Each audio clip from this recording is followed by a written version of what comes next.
விவசாயி ஏதளப்ப தோல் சுமந்து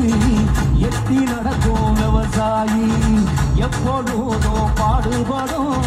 நம்ம ஊரு விவசாயி எப்பொழுதோ பாடுபடும் நம்ம ஊரு விவசாயி தினமும் உழுது காத்துடுறா